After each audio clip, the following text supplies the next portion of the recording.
प्रभु आमको दया कले अनुग्रह कले आज प्रार्थना सभा को प्रभु गौरव पातु एवं आज वाक्य कहवाई सुजोग पाई प्रत्येक को श्रेष्ठ प्रेम नमस्कार जनाए आमने शास्त्रांश अध्ययन करवा एफिसी मंडली को प्रेरित पाउल पत्र तार 6 अध्याय 12 पद एठार एक प्रकार लिखा जाए कारण आमर युद्ध मर्त्य विरुद्ध नुहे किंतु आधिपत्य विरुद्ध कर्तापण विरुद्ध यही अंधकार जगतपति मान विरुद्ध पुणी आकाशमंडल दुष्टात्मा मान विरुद्ध प्रबल शास्त्रांश बुझे आम प्रत्येक आशीर्वाद करूँ आम चक्षु बंद करवा प्रार्थना करवा। धन्यवाद मंगलमय स्वर्गस्थ पिता ए समय पर्यंत तुम्हें आम पढ़े आनी प्रभु से तुमको धन्यवाद दूचु आम कराइए पास्टर प्रार्थना सभा करने तुम्हें आज मसरे आमको सुजोग दिल प्रभु ए डांगाड मंडली को आसी तुम सेवा आराधना करने तुम्हें आम सुजोग दिल प्रभु से तुमको धन्यवाद दूचु हाँ प्रभु एठारे जिते माँ मैंने आम उपस्थित अच्छु तुम्हें आम प्रत्येक को नाम धरी आशीर्वाद कर बालक मान तुम्हें आशीर्वाद कर प्रभु हाँ प्रभु से जपरी आम पास्टर को उत्तम रूपे कढ़े नहीं पारे से तुम्हें दया कर तुम्हें अनुग्रह कर तुम्हें प्रार्थना श्रवण कर तुम्हें आम प्रत्येक प्रार्थनार श्रवण कर आम विभिन्न मन नहीं एठाक आसी प्रभु तुम परी मनटी तुम्हें आमको दियो प्रभु जद्वारा आम तुम उद्देश्य बंचू तुम अन्य मत बंचू प्रभु तुम्हें आशीर्वाद कर विभिन्न विषय नहीं आम प्रार्थना करूँ प्रभु तुम्हें आम प्रत्येक प्रार्थनार वस्त्र कारण तुम्हें आम प्रार्थना श्रवणकारी अट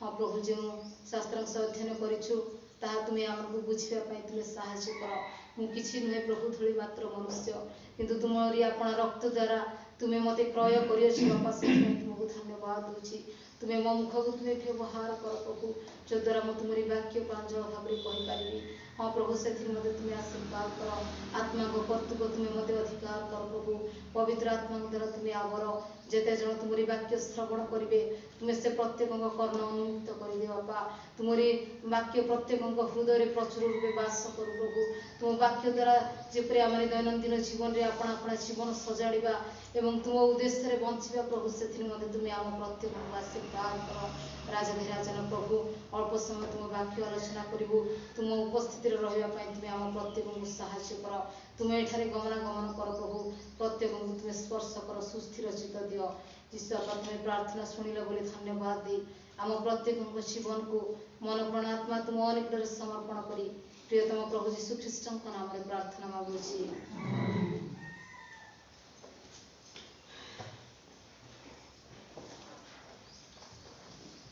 आमने जो शास्त्रांश अध्ययन करछु अति परिचित वाक्य एफिसी मंडली को प्रेरित पाउल लिखुंट आमर युद्ध मर्त्य विरुद्ध नुहे ताने ख्रीस्टियान जीवन हूँ एक युद्धर जीवन अटे ख्रीष्टरे मोर प्रिय माँ मैंने आमने प्रत्येक एक युद्ध मध्य रहीअछु आज जो देशर परिस्थिति आम देखा देश मध्य आ शांति नहीं आमको देश एवं पाकिस्तान मध्य वर्तमान एक युद्ध चली अच्छी सेपरी ख्रीस्टियान जीवन मध्य एक युद्धर जीवन अटे ताने कौन मिसाइल मध्यम कौन युद्ध करवा कि अस्त्र शस्त्र घेनी कौन आम युद्ध करवा कि बाकी आमको एक कथा कहे आमर युद्ध मर्त्य विरुद्ध नुहे जदि आम इंग्लिश बाइबल आम अध्ययन करूँ सेठारे टिके ट्रांसलेशन अलग होती किंतु इंग्लिश बाइबल जो देखू सेठारे एक्जाक्ट ट्रांसलेशन अच्छी सेठारे लिखा जाए we do not wrestle against flesh and blood तामाने आमर युद्ध रक्त आ मांस विरुद्ध नुहे रक्त मांस कली कहार अच्छी मनुष्यर तामाने आमर युद्ध जड़े मनीषर युद्ध आउ गोटे मनीष विपक्ष नुहे किंतु दुखर विषय आज आम परिवार मान मध्य कि प्रकार परिस्थिति होची स्वामी ता स्त्री विरुद्ध रे कथा होची स्त्री माने मध्य आपना आपना स्वामी मान विपक्ष रे कथा होछंती आउ ए विषय गुडा को आदौ ठीक विषय नुहे कारण आम मंडली को आसुछु प्रभुंकर सेवा उपासना करुछु आमर एक युद्ध अच्छी किंतु कि प्रकार युद्ध करवा आमर युद्ध रक्त मांस विरुद्ध नुहे ताने आमने जदि जनक विरुद्ध जदि कथा होछु ताने आमने रक्त मांस विरुद्ध कथा होछु तेणु मोर प्रिय माँ माने आज आम क्या विपक्ष कथा हवा ना जदि आपण परिवार मध्य आपन को कहीं जदि बहुत दुख दौरान तो से विरुद्ध में आप किसी कथा कहतु ना से विरुद्ध में आप जातु ना परमांठु भांगी प्रार्थना करतु प्रभु से समस्यार समाधान करदे कारण प्रतिशोध नेबा आमानकर कौन सी अधिकार ना प्रभु प्रतिशोध नहीं था तेणु आम क्या विपक्ष में आम कथा न बेले बेले ए प्रकार परिस्थिति आसी थाए आम विरुद्ध में अनेक लोक मैंने एपरिक आम परिवार लोक मैंने बहुत कथा कही था आम मन को बहुत दुख लगी थाए किंतु से समय आम कौन करवा आम से विरुद्ध में किसी कथा हेबा ना कारण आमर युद्ध ये मर्त्य विरुद्ध में नुहे किंतु आधिपत्य विरुद्ध में कर्तापण विरुद्ध में यही अंधकार जगतपति मान विरुद्ध में पुणी आकाश मंडल दुष्टात्मा मान विरुद्ध में प्रेज द लॉर्ड तो आम क्या विरुद्ध में युद्ध करवा आमर युद्ध हूँ आधिपत्य विरुद्ध में कर्तापण विरुद्ध में यही अंधकार जगतपति मान विरुद्ध में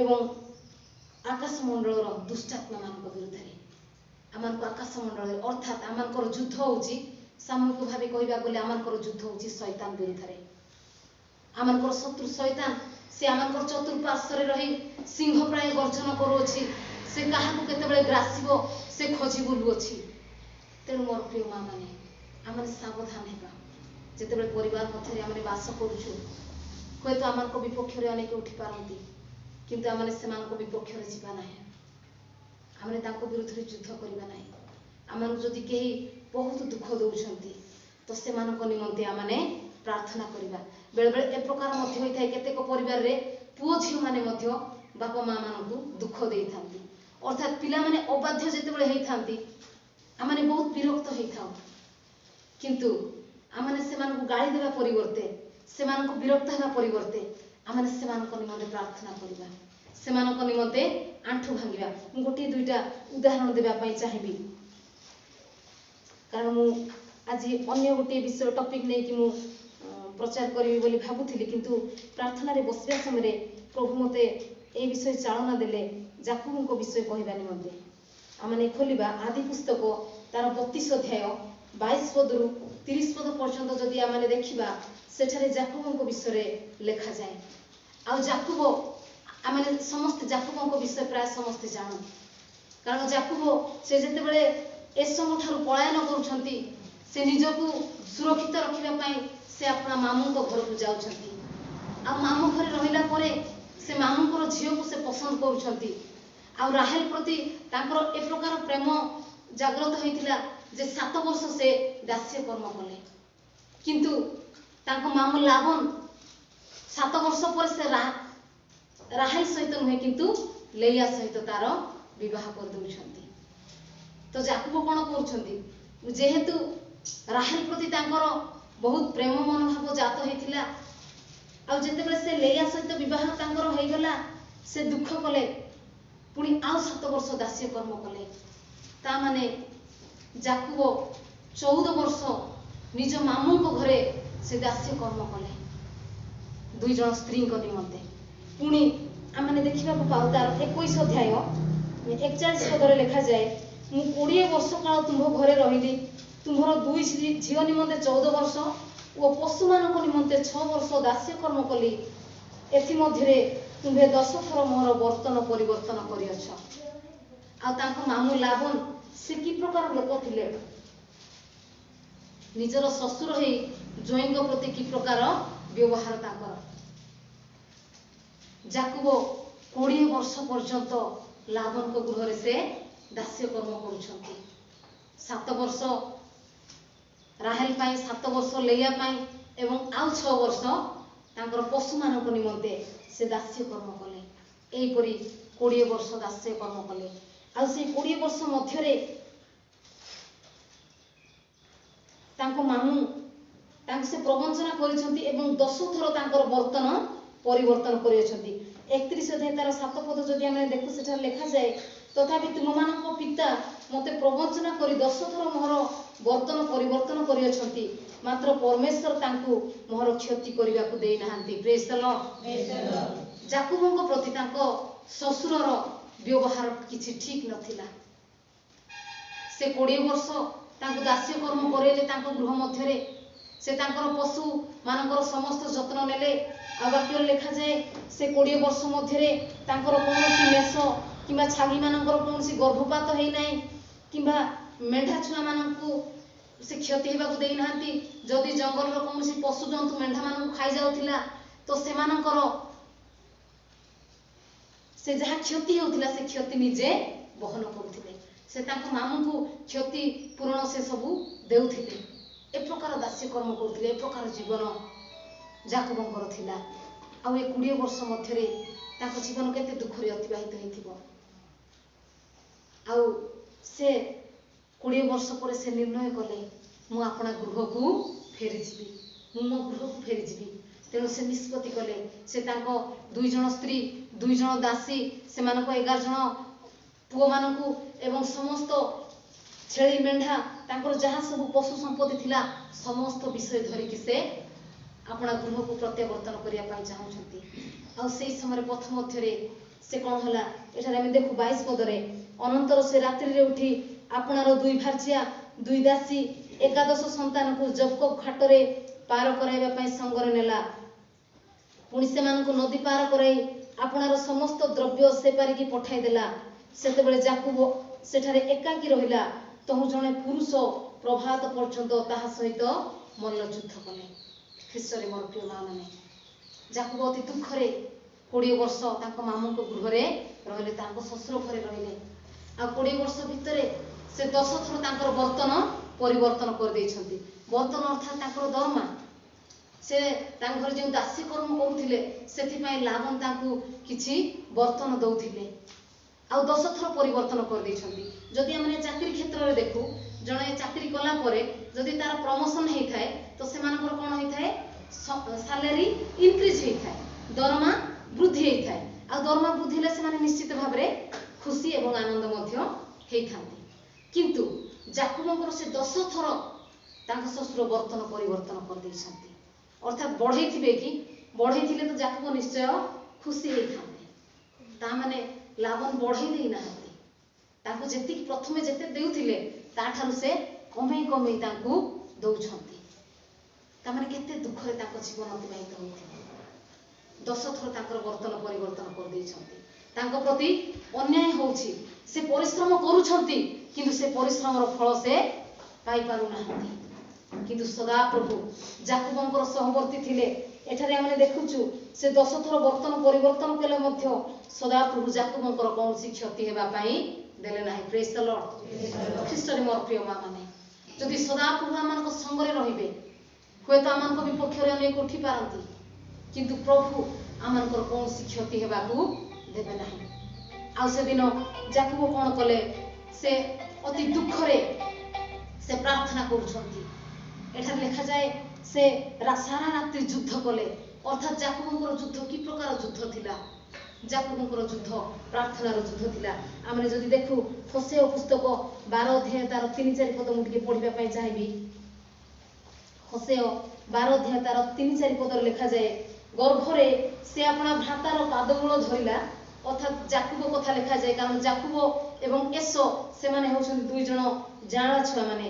ତେଣୁ ଗର୍ଭରେ ସେ ଆପଣା ଭ୍ରାତାର ପାଦମୂଳ ଧରିଲା ଓ ବୟପ୍ରାପ୍ତ ସମୟରେ ସେ ପରମେଶ୍ୱରଙ୍କ ସହିତ ଯୁଦ୍ଧ କଲା। ପ୍ରେଜ୍ ଦ ଲର୍ଡ।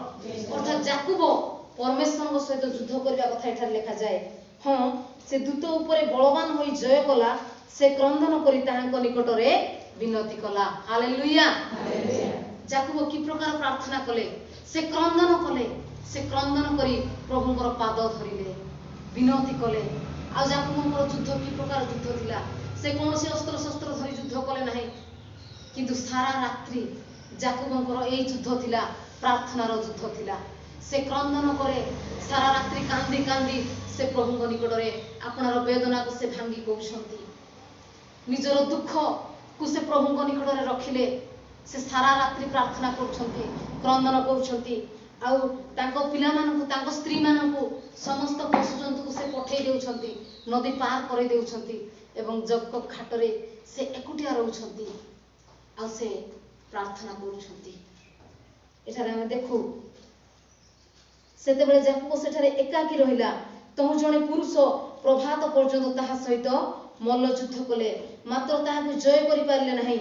ଦେଖି ସେ ଯାକୁବର ଉରୁ ସନ୍ଧିରୁ ସନ୍ଧି ସ୍ଥାନରେ ଆଘାତ କଲେ। ତାହାଙ୍କ ସହିତ ଏ ପ୍ରକାର ମଲ୍ଲଯୁଦ୍ଧ କରିବାରୁ ଯାକୁବର ଉରୁ ସନ୍ଧି ଖସିଗଲା। ଅନନ୍ତର ସେହି ପୁରୁଷ କହିଲେ, ଆମ୍ଭକୁ ଛାଡ଼, କାରଣ ପ୍ରଭାତ ହେଲା।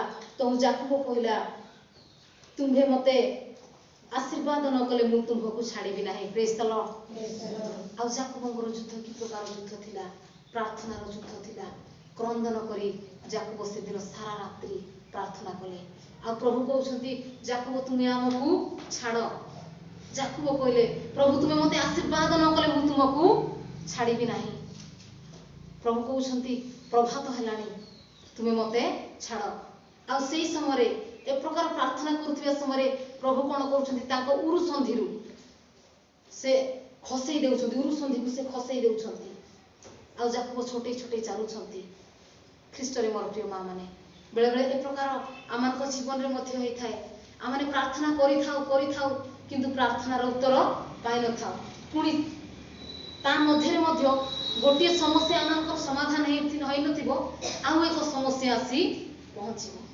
ଯାକୁବ ସାରା ରାତ୍ରି ପ୍ରାର୍ଥନା କରୁଛନ୍ତି, ପ୍ରଭୁ ପ୍ରାର୍ଥନାର ଉତ୍ତର ଦେଇନାହାନ୍ତି, କିନ୍ତୁ ତାଙ୍କର ଉରୁ ସନ୍ଧିକୁ ସେ ଖସେଇ ଦେଉଛନ୍ତି। ତଥାପି ଯାକୁବ ଛାଡ଼ିଲେ ନାହିଁ। ଯାକୁବ କହିଲେ, ତୁମେ ମୋତେ ଆଶୀର୍ବାଦ ନ କଲେ ମୁଁ ତୁମକୁ ଛାଡ଼ିବି ନାହିଁ। ଆଉ ପ୍ରଭୁ ମଧ୍ୟ ମଜବୁର ହେଲେ ଯାକୁବଙ୍କୁ ଆଶୀର୍ବାଦ କରିବା ପାଇଁ। ପ୍ରେଜ୍ ଦ ଲର୍ଡ। ତେଣୁ ମୋର ପ୍ରିୟ ମାନେ, ଆମମାନଙ୍କର ପ୍ରାର୍ଥନା ଏ ପ୍ରକାର ହେବା ଆବଶ୍ୟକ। ଆମେ ଯେତେବେଳେ ପ୍ରାର୍ଥନା କରୁଛୁ, ହୁଏତ ଗୋଟିଏ ସମସ୍ୟା ଆମମାନଙ୍କ ଜୀବନରେ ଥିବ, ସେ ସମସ୍ୟା ସମାଧାନ ହେଇନଥିବ, ଆଉ ଏକ ସମସ୍ୟା ଆସି ଉପସ୍ଥିତ ହେବ। ଆମମାନଙ୍କୁ ଏ ପ୍ରକାର ବୋଧ ହେବ, ପ୍ରଭୁ କ'ଣ ମୋ ସହିତ ନାହାନ୍ତି କି? ପ୍ରଭୁ କ'ଣ ମୋର ପ୍ରାର୍ଥନା ଶୁଣୁନାହାନ୍ତି କି? କିନ୍ତୁ ସେଇ ସମୟରେ ଆପଣ ଭାଙ୍ଗି ପଡ଼ନ୍ତୁ ନାହିଁ। ଯାକୁବଙ୍କ କଥାକୁ ଆମେ ସ୍ମରଣ କରିବା। ଯାକୁବ ଭାଙ୍ଗି ପଡ଼ିଲେ ନାହିଁ। ତାଙ୍କର ଉରୁ ସନ୍ଧି ଖସିଗଲା, ତଥାପି ଯାକୁବ କହିଲେ, ପ୍ରଭୁ ତୁମେ ମୋତେ ଆଶୀର୍ବାଦ ନ କଲେ ମୁଁ ତୁମକୁ ଛାଡ଼ିବି ନାହିଁ। ଆଉ 27 ପଦ ଆମେ ଦେଖୁ, ପୁନର୍ବାର ସେହି ମନୁଷ୍ୟ କହିଲେ, ତୁମ୍ଭର ନାମ କ'ଣ? ସେ କହିଲା, ଯାକୁବ। ସେ କହିଲେ, ତୁମ୍ଭେ ଯାକୁବ ନାମରେ ଆଉ ବିଖ୍ୟାତ ହେବ ନାହିଁ, ମାତ୍ର ଇସ୍ରାଏଲ ଅର୍ଥାତ୍ ପରମେଶ୍ୱରଙ୍କ ସହିତ ଯୋଦ୍ଧା ନାମରେ ବିଖ୍ୟାତ ହେବ, କାରଣ ତୁମ୍ଭେ ପରମେଶ୍ୱର ଓ ମନୁଷ୍ୟ ସହିତ ଯୁଦ୍ଧ କରି ଜୟ ହୋଇଅଛ। ପ୍ରେଜ୍ ଦ ଲର୍ଡ। ତେଣୁ ମୁଁ ପ୍ରଥମରୁ କହୁଥିଲି, ଆମମାନଙ୍କର ଜୀବନ ଏକ ଯୁଦ୍ଧର ଜୀବନ ଅଟେ। ତ ଆମେ କି ପ୍ରକାର ଯୁଦ୍ଧ କରିବା? ଆମେ ଅଶ୍ରୁ ଢାଳି, ଲୁହ ଢାଳି ପ୍ରାର୍ଥନାର ଆମେ ଯୁଦ୍ଧ କରିବା। ଯଦି ଆମେ ପ୍ରାର୍ଥନା କରିବା କ୍ରନ୍ଦନ କରି, ତେବେ ନିଶ୍ଚୟ ପ୍ରଭୁ ଆମମାନଙ୍କର ପ୍ରାର୍ଥନାର ରବ ଶୁଣିବେ। ସେଦିନ ପ୍ରଭୁ ଯାକୁବଙ୍କୁ ଆଶୀର୍ବାଦ କଲେ ଏବଂ ଯାକୁବଙ୍କ ନାମ ଆଉ ଯାକୁବ ହୋଇ ରହିଲାନି। ପ୍ରଭୁ ସେଦିନ ତାଙ୍କ ନାମ ପରିବର୍ତ୍ତନ କରିଦେଲେ। ଖ୍ରୀଷ୍ଟରେ ମୋର ପ୍ରିୟ ମା ମାନେ, ଆଜି ପ୍ରଭୁ ଆମମାନଙ୍କ ସମସ୍ତ ଅବସ୍ଥାକୁ ସେ ପରିବର୍ତ୍ତନ କରିଦେବେ। ହୁଏତ ମୁଁ ଜାଣିନି ଆପଣଙ୍କ ପରିବାରରେ କ'ଣ ସମସ୍ୟା ରହିଛି। ଯଦି ଆପଣ ସମସ୍ୟା ମଧ୍ୟରେ ଅଛନ୍ତି, ଯାକୁବଙ୍କ ନ୍ୟାୟ ଆମେ ପ୍ରାର୍ଥନା କରିବା, ତେବେ ପ୍ରଭୁ ନିଶ୍ଚୟ ଆମମାନଙ୍କର କ୍ରନ୍ଦନର ରବ ଶୁଣିବେ। ଆମମାନଙ୍କର ଅବସ୍ଥାକୁ ପରିବର୍ତ୍ତନ କରିଦେବେ, ଆମମାନଙ୍କର ସ୍ଥାନ ପରିବର୍ତ୍ତନ କରିଦେବେ। ଯେପରି ଯାକୁବଙ୍କର ସେଦିନ ନାମ ପରିବର୍ତ୍ତନ କରିଦେଲେ, ଆଉ ତାଙ୍କ ନାମ ଯାକୁବ ହୋଇ ରହିଲାନି, ତାଙ୍କ ନାମ ଇସ୍ରାଏଲ ହେଲା, ଅର୍ଥାତ୍ ପରମେଶ୍ୱରଙ୍କ ସହିତ ଯୋଦ୍ଧା। ପୁଣି 29 ପଦ ଆମେ ଦେଖୁ, ସେତେବେଳେ ଯାକୁବ ପଚାରି କହିଲା, ମୁଁ ବିନୟ କରୁଅଛି, ତୁମ୍ଭର ନାମ କୁହ। ସେ କହିଲେ, ତୁମେ କି ହେତୁ ଆମ୍ଭର ନାମ ପଚାରୁଅଛ? ତ ସେ ସେଠାରେ ଯାକୁବକୁ ଆଶୀର୍ବାଦ କଲେ। ପ୍ରେଜ୍ ଦ ଲର୍ଡ। ଆଉ ପ୍ରଭୁ ସେଦିନ ଯାକୁବଙ୍କୁ ଆଶୀର୍ବାଦ କଲେ। ତେଣୁ ମୋର ପ୍ରିୟ ମା ମାନେ, ଆଜି ଆମମାନଙ୍କର ପ୍ରାର୍ଥନା ଏ ପ୍ରକାର ହେବା ଆବଶ୍ୟକ। ଆମେ କ୍ରନ୍ଦନ କରି, ଲୁହ ଢାଳି ଯେତେବେଳେ ଆପଣର ବେଦନା ପ୍ରଭୁଙ୍କ ସମ୍ମୁଖରେ ଭାଙ୍ଗି କହିବା, ସେ ସମୟରେ ପ୍ରଭୁ ଆମମାନଙ୍କର ପ୍ରାର୍ଥନାର ରବ ଶୁଣିବେ। ଯଦି ଆମେ ହାନ୍ନାଙ୍କ ପ୍ରାର୍ଥନା କଥା ଦେଖୁ, ଆଉ ଯେତେବେଳେ ହାନ୍ନା ଏବଂ ପନିନା ଦୁଇ ଜଣ ସେମାନେ ସୌତୁଣୀ ଥିଲେ। ପ୍ରଥମ ସାମୁଏଲ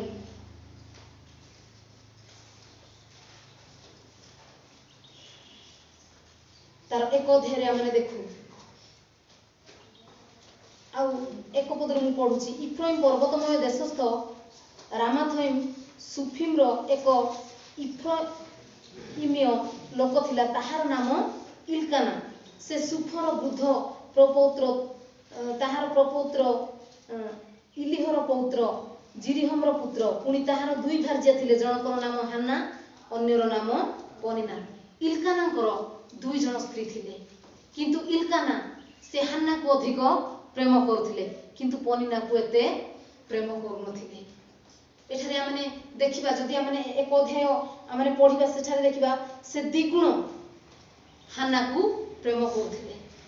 तामरे जदि आमने धीरे चिंता करिबा जदि पनिना को से गोटी भाग प्रेम करुथिले तो हान्ना को से 2 भाग प्रेम करुथिले। तामाने जदि हान्ना पाई पनिना पाई गोटे साड़ी आणुथिबे हान्ना पाई निश्चय 2टा साड़ी आणुथिबे अर्थात द्विगुण हान्ना को से प्रेम करुथिले। किंतु सदाप्रभु हान्नार गर्भद्वार को से दिन बंद कर देइथिले।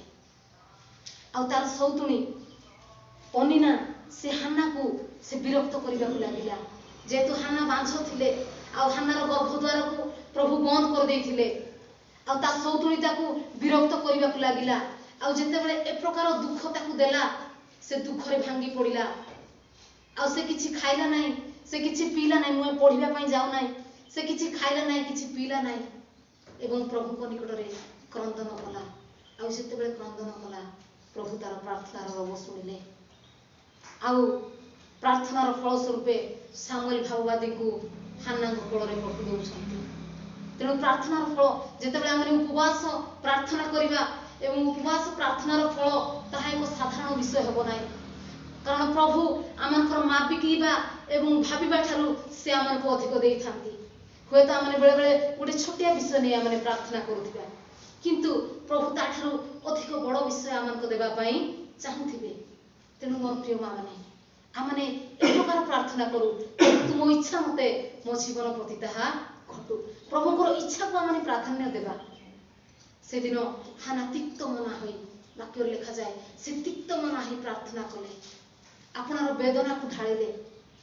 बेले बेले आमने प्रार्थना करि थाउ किंतु तार उत्तर पाइ न थाउ।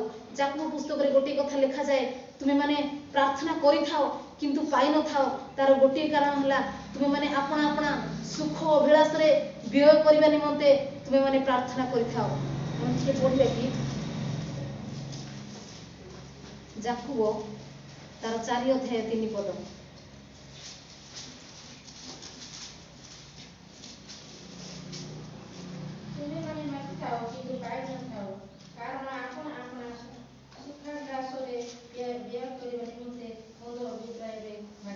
Praise the Lord.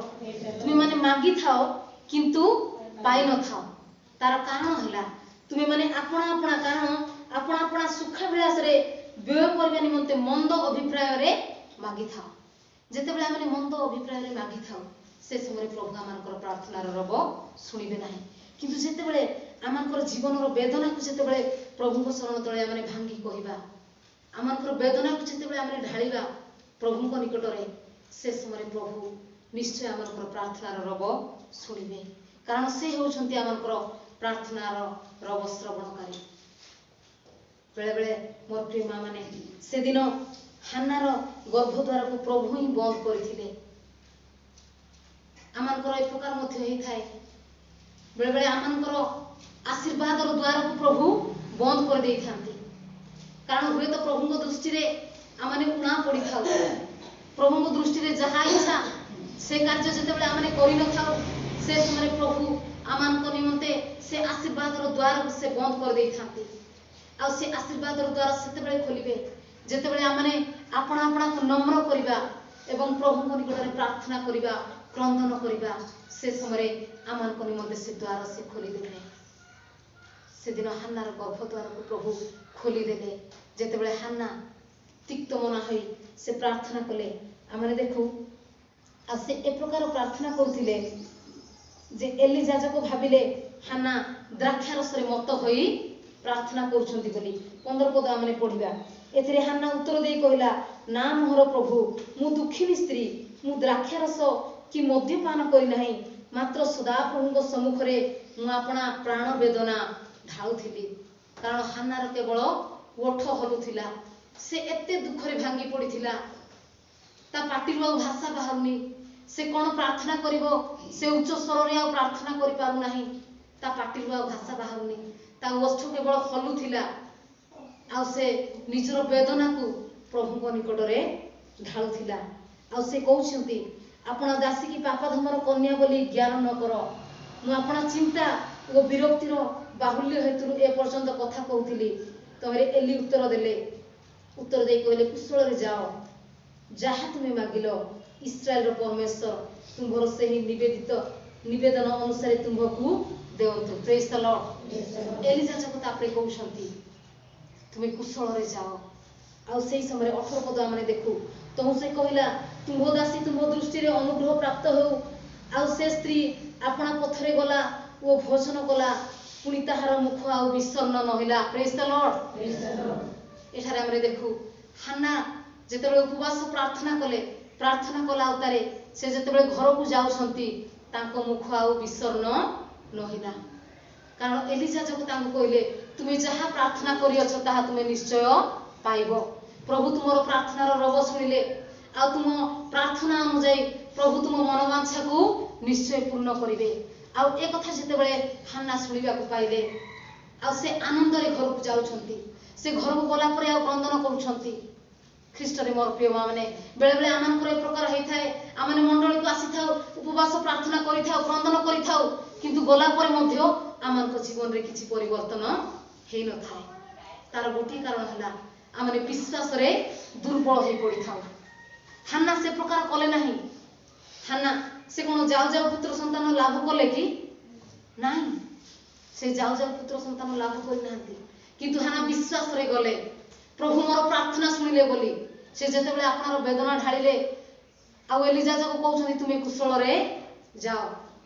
ଆଉ ହାନ୍ନା ସେ ଗୃହକୁ ଗଲା ପରେ ତାଙ୍କ ମୁଖ ଆଉ ବିଷର୍ଣ୍ଣ ନହେଲା।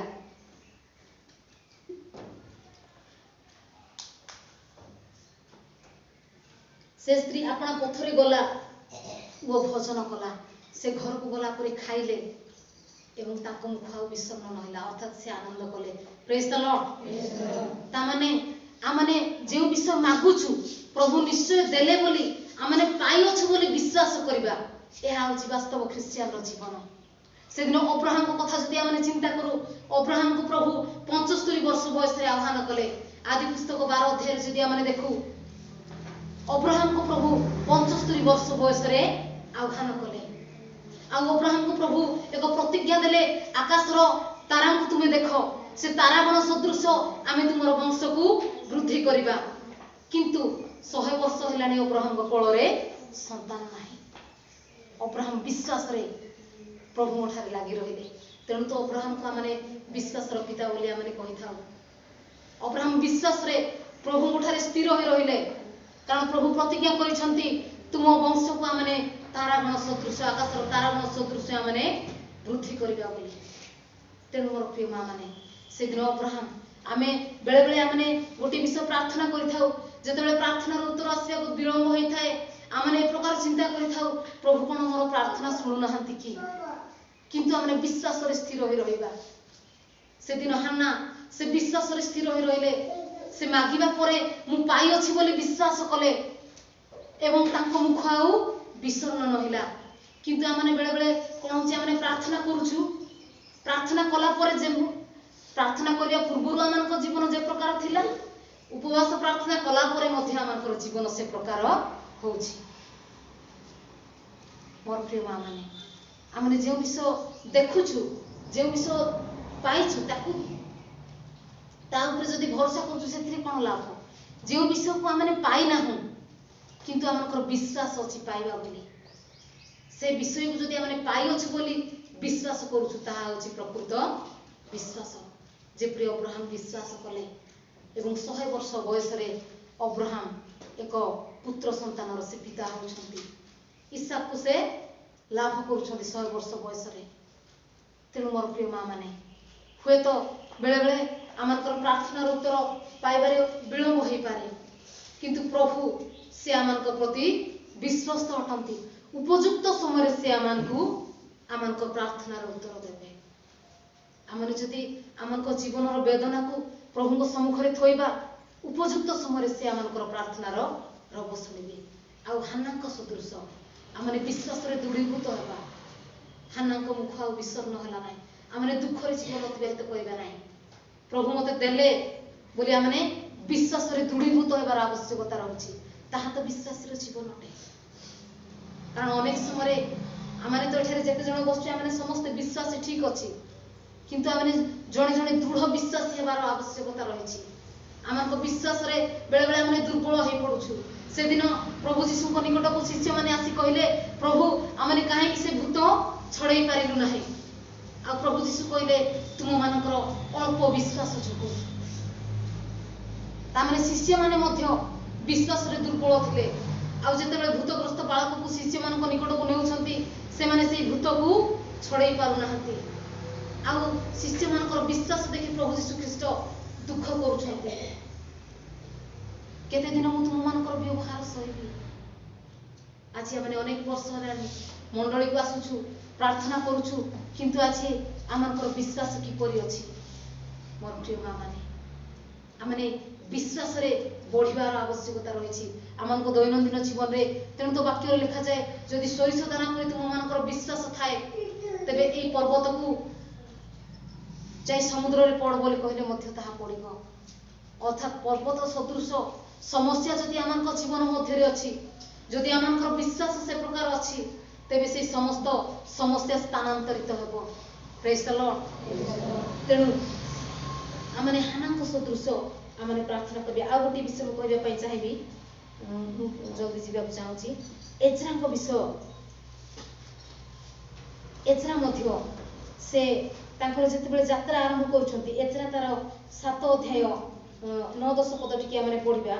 कारण से प्रथम मासर प्रथम दिन बाबिलु यात्रा आरंभ कला पुणी ताहा प्रति परमेश्वर मंगलमय हस्तर सहायता प्रमाणे से पंचम मासर प्रथम दिन में जेरुसालेम रे उपस्थित होला।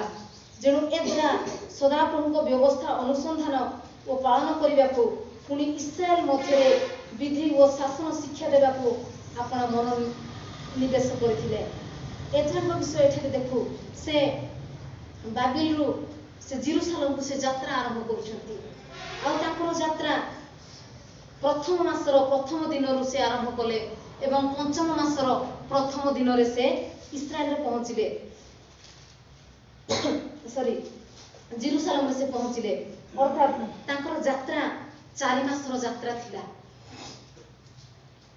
एजरांकर यात्रा 4 मासर यात्रा थिला आ 4 मास पर्यंत से चली चली समग्र इस्राएल लोक मान सहित से चली चली यात्रा करुछंती आ यात्रा करबा पूर्व से उपवास प्रार्थना कले। से अहबा कामिनी नदी कूल से उपवास प्रार्थना कले। आमने 21 पदरु जदि 23 पद पर्यंत पढ़ू सेठारे आमने देखिबा को पाइबा 8 अध्याय तार 21 रु 23 पद एउतारे आमानको निमंते ओ आमानको बालक बालिका ओ सकल संपत्ति निमंते एक सरल पथ प्रार्थना करबा अभिप्राय रे आम मानको परमेश्वर को साक्षात रे आपण मानको नम्र करबा पई आम्बे अहबा कामिनी नदी निकट रे उपवास घोषणा कलु। Praise the Lord. जेहेतु एजरा समस्त लोक मानको नेकी से जाउछंती आ एते लोक मानको होय तो से मानको सहित युवती माने थिले युवक माने थिले पिला माने थिले शत्रु माने ताको चतुर्पार्श्व रे अछंती। शत्रु माने ताको पिला मानकर कोनसी क्षति न करंतु ताको झियो मानक केही बलात्कार न करंतु ताको पुओ मानक केही मारि न दियंतु शत्रु माने से मानकु आक्रमण न करंतु से माने जेपरि सुरक्षित भावे ए 4 मास यात्रा करी बाबिलरु से जेरुसालेम पर्यंत से जेपरि उत्तम रूपे यात्रा करी जिबे सेथि निमते से उपवास प्रार्थना कले। तेनु मोर प्रिय माँ माने आमानक पिला मानकर मंगल निमंते आमने उपवास प्रार्थना करिबा आम पिला मानकर सुरक्षा निमंते। कारण वर्तमान जगत को जदि आमने देखिबा कि प्रकार अवस्था युवा युवती मानकर अवस्था कि प्रकार रही। आज समस्त पिला मानक हाथ में गोटे गोटे एंड्रॉइड सेट रही समस्त हाथ में गोटे गोटे मोबाइल। आम मंडली पिला माने कि प्रकार मोबाइल को व्यवहार करुछंती। कारण ये मोबाइल मध्य जगतर समस्त भल विषय मध्य रही जगतर समस्त असुचिता मध्य पूर्ण रही। आमने कि प्रकार व्यवहार करुछु निर्भर करुछि। आज अधिकांश युवा युवती माने रील्स रे माति छंती। अधिकांश युवा युवती माने फेसबुक व्हाट्सएप यूट्यूब रे घंटा घंटा समय अतिबाहित करुछंती किंतु प्रार्थना करिया पाई आम पिला माने आम परिवार रे पिला माने कोन अध घंटा प्रार्थना करुछंती घर मध्य मु मो कथा मध्य चिंता करबी केवल आपण मान को कहूची से कथा नय मो पिला माने कोन घरे अध घंटा आंठ भांगी प्रार्थना करुछंती कि एटा माने बहुत कम देखा देउची अति दुखर विषय आज आम पिला मान को अवस्था कि प्रकार रहिछि से दिन एजरा समस्त पिला मानकर सुरक्षा निमंते से उपवास प्रार्थना कले आ उपवास प्रार्थना कला परे कारण 22 पदरे लिखा जाए कारण पथ मध्य शत्रु विरुद्ध रे आम मानकर सहाय्य करनार्थे राजा को एक दल सैन्य और अश्वारूढ़ मागिबा को आमर लज्जा बोध होला से राजा को सैन्य सामंत ताकर प्रोटेक्शन पाए ताकर सुरक्षा पाए राजा को सैन्य सामंत मागिबा पाए से लज्जा बोध करछंती काहे से लाज करछंती ता कथा लिखा जाए जेहेतु जे माने आम मानक परमेश्वरकर अन्वेषण करती से समस्तंकर मंगल निमंते सेमानक प्रति ताहांको हस्तर सहायता अछि मात्र जे माने ताहांको परित्याग करती से समस्तंक प्रतिकूल रे ताहांकर पराक्रम ओ कोप अछि ए कथा आम्भे राजा को कहिथिलु आ एजरा से राजा को कोन कहिथिले सदा प्रभु जदि आमानक संगरे रहिबे तबे आमानकर कोनोसी असुविधा नाही कोनोसी क्षति हेबो नाही ए कथा से कहिसंती तेणु राजा ठारू तांकर सुरक्षा निमंते से सैन्य सामंत मागिबा पाई से लज्जा बोध कले मोर प्रिय मां माने आमान जीवन रे मध्ये प्रकार होई थाए बेले बेले असुविधा समय आमने काहा को मागिबा पाई हाथ पातिबा पाई आमने लज्जा बोध करि थाउ आ सेही समय आमने प्रभु को निकट को जिबा प्रभु को निकट रे आंठु भांगिबा प्रार्थना करिबा आ प्रभु आमनकर प्रार्थना रे रब सुनिबे से दिन एजरा राजा ठारू सहाय्य मागिबा को लज्जा बोध कले आमान जीवन में मध्य प्रकार बेले बेले परिस्थिति आसी थाए आमने किछि सहाय्य मागिबा पई आमान को ज्ञाति कुटुंब मान को मध्य सहाय्य कर बोली कहिबा पई आमान को लाज लागि थाए आ सेही समय आमने प्रभुଙ୍କର शरणागत हेबा कारण भक्त दाऊद मध्य से गोटे कथा कहले जगतर अधिपति मान ऊपर निर्भर रखिबा अपेक्षा सदा प्रभुଙ୍କର शरणागत हेबा उत्तम अटे तेणु एजरा मध्य सेही काम कले से उपवास प्रार्थना कले आ 23 पद लिखा जाए एतु आमे माने परस्पर एतु आमे माने उपवास कलु ओ तहि निमंते आमान को परमेश्वर को निकट रे विनती कलु तमरे से आमान को प्रति प्रसन्न हेले प्रेज द लॉर्ड आज आमान को उपवास प्रार्थना रे प्रभु आमान को प्रार्थना रे कोन प्रसन्न होछंती कि आज एई प्रश्न हम प्रत्येक को निमंते आमे जे प्रार्थना करूछु से प्रार्थना रे कोन प्रभु संतुष्ट अटंती कि 31 पद लिखा जाए अनंतर आम माने जेरुसालेम को यात्रा करबा निमंते प्रथम मासर 12 दिन ओहबा नदी निकटरू प्रस्थान कलु आमान को परमेश्वर को हस्त आमान को सहाय होला आ पथ मध्य से शत्रु ओ छकी बसिया लोक हस्तरू आमान को उद्धार कले प्रेज द लॉर्ड सदा प्रभु को हस्त से मानकर सहाय होला आ से मान को कुशल रे गमन करिया पई प्रभु सहायता कले मोर प्रिय मां माने आमाने समस्त एक जीवन यात्रा रही अछु मु प्रथम रु कहउतली आमानकर जीवन एक युद्ध जीवन अटे तेणु प्रेरित पाउल कहले मु उत्तम युद्ध रे प्राणपण करि अछि निरूपित शेषर निरूपित टिके माने पढिबा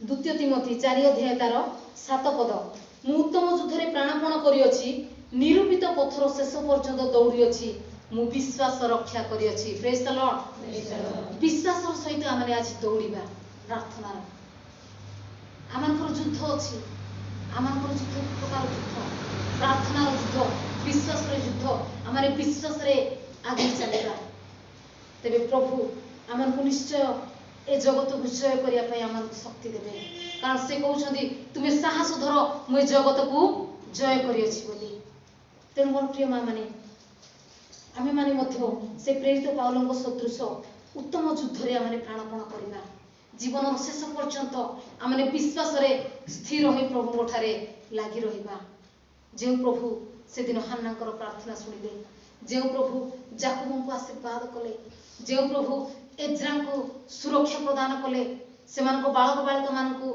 से सुरक्षित कले तांको परिवार तांको पिला मान को समस्त को से सुरक्षा प्रदान कले से प्रभु आज मध्य जीवित अस्त से प्रभु आज मध्य आमान को परिवार को से सुरक्षा देबे आज आम जीवन यात्रार आरंभ शेष पर्यंत सी आम सहाय हे जदि आम प्रार्थनार सहित निकटवर्ती होगा विश्वासर सहित निकटवर्ती होगा तेरे प्रभु निश्चय आम प्रार्थनार रब शुणवे। तेणु मोर प्रिय माँ मैंने आमर युद्ध यही मनुष्य मान विरुद्ध में नुहे आमर युद्ध ये आकाशमंडल दुष्टात्मा मान विरुद्ध में अर्थात शैतान विरुद्ध में आम युद्ध करवा आ से युद्ध कि प्रकार युद्ध हम प्रार्थनार युद्ध हम। तेणु आम प्रार्थना लगी रहा जो द्वारा प्रभु आम पिला सुरक्षित रखिए आम मंडली को सुरक्षा देवे कारण आम एक असुरक्षित जगत मध्य आम रहीअछु किंतु प्रभु जदि आम सपक्ष तेबे आमर विपक्ष किए। तेणु तो प्रेरित पाउल कहले ख्रीष्ट प्रेम किए मत विच्छिन्न कर कि दुख कि क्लेश कि उल्लंघता कौन विषय ख्रीष्ट प्रेम आमको विच्छिन्न कर ए जगतर कौन अभाव समस्या रोग व्याधि यही कौन विषय प्रभु प्रेम आमको विच्छिन्न कर जदि आम बंचा प्रभु उद्देश्य बंचा जदि आम मरिबा तेबे मध्य प्रभु उद्देश्य मरिबा आम बंचु कि मरु आम ख्रीष्ट अटू प्रेज द लॉर्ड। तेणु मोर प्रिय मंडली आम प्रार्थना आम लगी रहा तेबे प्रभु आम आशीर्वाद करेंगे। प्रभु अल्प वाक्य आलोचन आम प्रत्येक को आशीर्वाद करतु। आसतु चक्षु बंद करवा प्रार्थना करवा। धन्यवाद देउछि मंगलमय सर्वस्थ पिता तुम वाक्य द्वारा तुम्हें आम कथा कहल प्रभु से तुमको धन्यवाद दूसरी प्रभु आमने प्रत्येक जेते जन तुमरी वाक्य शुणी प्रभु आम जपरी प्रार्थना लगी रही से तुम्हें आमको साहाय्य कर आम जपरी प्रार्थना समय अतिवाहित कर प्रभु से दिन जाकुब सारा रात्रि क्रंदन कले प्रार्थना कले जो द्वारा तुम्हें आशीर्वाद कल प्रभु यहीपरि आम परिवार सुरक्षा निमंते आम जपरी उपवास प्रार्थना करूँ क्रंदन करूँ तुमर निकटवर्ती हेबु राजा से तुम्हें आमको दया कर तुम्हें आमको दया कर प्रभु कारण तुम्हें आमर प्रार्थना श्रवण हाँ प्रभु से विश्वास रे स्थिर रही तुम्हें आम प्रत्येक को साहाय्य कर आम मरण पर्यंत जपरी तुम निकट में विश्वस्त ही रही राजा से तुम्हें दया अनुग्रह कर जगतर क्षणिक सुख रे आसक्त नहीं जगतर समस्त अभिलाष आपण जीवन को पृथक रखी तुम प्रति आकृष्ट होगापी तुम्हें आमको साहाय्य कर तुम ठारे जपरी आम लगी रही प्रभु तुमको भय कर जीवन अतिवाहित करूँ प्रभु से तुम्हें आमको दया कर आम प्रत्येक जपरी जड़े जड़े प्रार्थनाशील माँ मैंने हो पारू आपण परिवार को तुम उद्देश्य गठन कर प्रभु से तुम्हें आमको आशीर्वाद कर आम पास्ट्रेट प्रत्येक परिवार को तुम्हें आशीर्वाद कर प्रत्येक परिवार माँ मान को तुम्हें आशीर्वाद कर प्रत्येक माँ मैंने जपरी प्रार्थनाशील जीवन अतिवाहित करेंगे आपण परिवार को सजाड़े आपण गृह को गुंथे प्रभु से तुम्हें प्रत्येक माँ मान को तुम्हें आशीर्वाद कर प्रार्थना श्रवणकारी तुम्हें प्रार्थना शुणिल बोली धन्यवाद एठार आम जिते जन उपस्थित अच्छु प्रत्येक को तुम्हें बाहुल्य भाव में आशीर्वाद कर बोली प्रियतम प्रभु यीशु ख्रीष्ट नाम प्रार्थना उत्सर्ग कर